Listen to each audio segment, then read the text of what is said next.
మా ఛానల్కి స్వాగతం. చూస్తున్న వీక్షకులకు ప్రేక్షకులకు ప్రియ కాళ భైరవ భగవద్బంధులకి స్వాగతం పలుకుతూ మమ్మల్ని ఎంతగానో ఆదరిస్తూ ఉండబడినటువంటి ప్రియ సోదర సోదరీమణులకు సనాతన ధర్మ సంరక్షకులకు వీక్షకులకు జ్యోతిష్య అభిమానులకు అందరికీ స్వాగతం పలుకుతూ అందరినీ భగవంతుడు చల్లని చూపులతో చూసి అందరూ ధర్మ మార్గంగా ఉంటూ నిత్యము ప్రతిరోజు ఒక భగవద్గీత శ్లోకాన్ని చదివి తాత్పర్యం తెలుసుకొని మన జీవితాన్ని అనుసరించేటువంటి విధి విధానంలో జగద్గురు అయినటువంటి కృష్ణ పరమాత్ముని యొక్క ఆశీస్సులు అందరిపైన ఉండాలని కోరుకుంటూ అందరూ ధర్మ మార్గంగా ఉంటూ ఆధ్యాత్మిక సేవలో ఉంటూ ఏ కష్టం వచ్చినా సుఖం వచ్చినా నారాయణ అని కానీ శ్రీకృష్ణ అని చెప్పి మనం తలిచిన వెంటనే భగవంతుడు మనతో ఉంటూ మనల్ని కష్టాలని తొలగిస్తూ ఐశ్వర్యానికి ఆనందానికి తోడునిచ్చే శక్తినిచ్చే శక్తి స్వరూపమే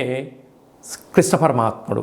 అందుకే కృష్ణ పరమాత్ముని నమ్మినటువంటి వారందరూ కూడా అలౌకిక ఆనందంతో జీవనాన్ని పొందారు అనేది మనకు చరిత్ర చెప్తుంది. అందుకే మనం అందరం కూడా బృందావనాన్ని దర్శిద్దాం, కృష్ణ పరమాత్ముని చెప్పినటువంటి గీత సారాంశాన్ని విందాం, ఆచరిద్దాం. భావితరాలలో అందరికీ ఆదర్శవంత జీవితాన్ని ఉండాలని కోరుకుందాం. మనము మన కుటుంబము మన పిల్లలకి కూడా గీతా సారాంశాన్ని తెలుసుకుందాం. జీవన విధానంలో ఎలాంటి విపత్తులు వచ్చినా ఎలాంటి కష్టాలు వచ్చినా వాటిని ఎదుర్కొనే ధైర్యాన్ని ప్రసాదించమని భగవంతుని కోరుకుందాం. 16/8/2024 నుండి 31/8/2024 వరకు ద్వాదశ రాశుల్లో గ్రహ గమనాల్ని ఒకసారి పరిశీలన చేద్దాం. వృషభ రాశిలో కుజ భగవానుడు మరియు గురు సంచార స్థితి. 12 సంవత్సరముల తర్వాత వృషభ రాశిలో గురుమంగళ యోగంతో సంచార స్థితి ఉండడం. సింహరాశిలో 12 సంవత్సరాల తర్వాత రవి స్వక్షేత్రకంగా ఉంటూ బుధ శుక్ర కలయిక త్రిగ్రహ కూటమి సంచార స్థితి. కన్యరాశిలో కేతు సంచార స్థితి.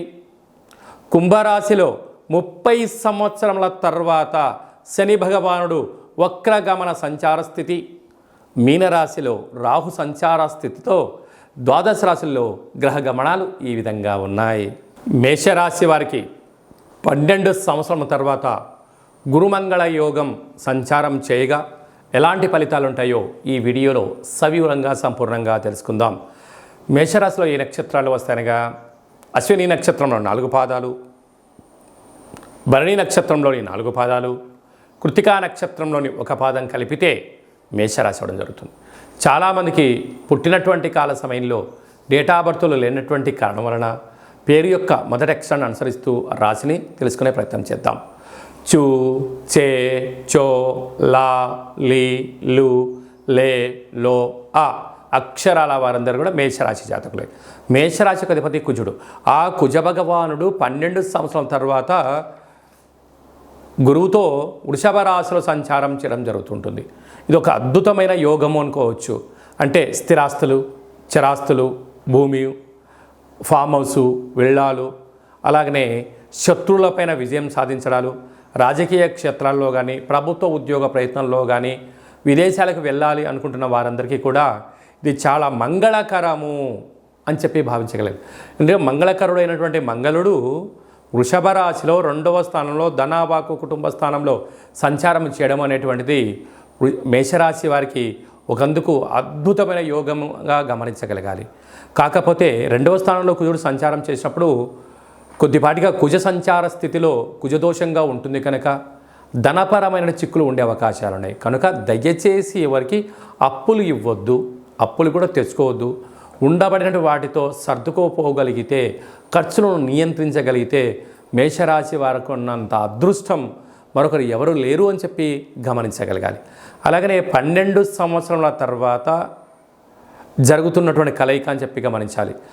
ఏడాది తర్వాత రవి భగవానుడు స్వక్షేత్రకంగా ఉంటూ అక్కడ బుధుడితో కలిసి ఉండడం వలన బుధాదిత్య రాజయోగము, అక్కడే శుక్రుడితో కలిసి ఉండడం వలన నూతనమైన వాహనాలు, సంపూర్ణమైనటువంటి కొత్త విలాసవంతమైన వస్తువులు, ఎలక్ట్రానిక్ వస్తువులు, నూతనంగా వివాహమైన వారికి పుత్రికా సంతాన యోగ్యత, అలాగనే తల్లిదండ్రుల నుంచి పిల్లలకు, పిల్లల నుంచి తల్లిదండ్రులకు స్థిరచరాస్తులు వచ్చేటువంటి అవకాశాలు, భాగస్వామి వ్యాపారాల్లో అద్భుతమైన విజయం మీ సొంతం అవుతుందని చెప్పి గమనించాలి.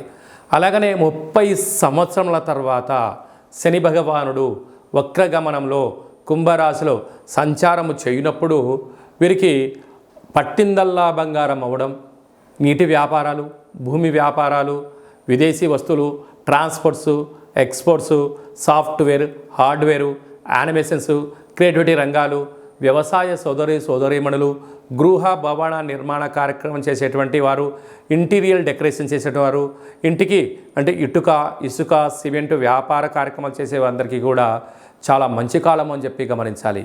వ్యయంలో రాహు సంచారం చేయడం వల్ల ప్రధానంగా సాఫ్ట్వేర్ ఉద్యోగస్తులు, హార్డ్వేర్ ఉద్యోగస్తులు, ప్రేమికులు, అన్నదమ్ముల మధ్యలో స్వల్పమైన మూడో వ్యక్తులు దూరి మిమ్మల్ని డిస్టర్బ్ చేసే పరిస్థితి ఉంటుంది. కనుక మౌనంగా ఉండండి, ప్రతి విషయాన్ని వినండి, స్పందించకుండా కాలాన్ని గడపండి.